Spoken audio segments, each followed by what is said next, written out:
ଆଜିର କାହାଣୀ ବେଙ୍ଗର ଦୁର୍ଦ୍ଦଶା। ଦିନେ ବେଙ୍ଗ ଓ ତାର ପଡ଼ିଶା ସାଙ୍ଗ ମୂଷା ବୁଲି ବାହାରିଲେ। ବେଙ୍ଗ କହିବା ଅନୁସାରେ ସେ ଦୁଇ ସାଙ୍ଗ ଜଣକ ଗୋଡ଼ ଆଉ ଜଣଙ୍କ ଗୋଡ଼ରେ ବାନ୍ଧି ଚାଲିଲେ। ବାଟରେ ଗୋଟିଏ ଛୋଟ ନଈ ପଡ଼ିଲା। ସେ ଦୁଇ ଜଣଙ୍କୁ ତ ପହଁରା ଆସେ, ତେଣୁ ସେମାନେ ଡେଇଁ ପଡ଼ି ନଈ ଆର ପଟକୁ ଯିବା ପାଇଁ ପହଁରିବାକୁ ଲାଗିଲେ।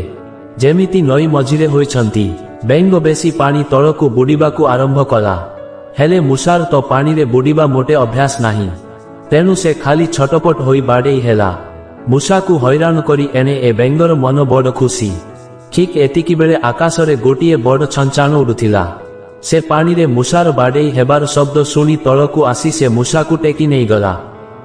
ମୂଷା ସାଙ୍ଗରେ ବେଙ୍ଗ ବନ୍ଧା ହୋଇଥିବାରୁ ବେଙ୍ଗ ମଧ୍ୟ ସେ ଛଞ୍ଚାଣର ଶିକାର ହେଲା।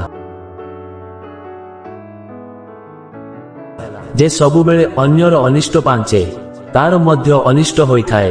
କାହାଣୀଟି ଶେଷ ପର୍ଯ୍ୟନ୍ତ ଦେଖିଥିବାରୁ ଆପଣଙ୍କୁ ବହୁତ ବହୁତ ଧନ୍ୟବାଦ। ଜୟ ଜଗନ୍ନାଥ।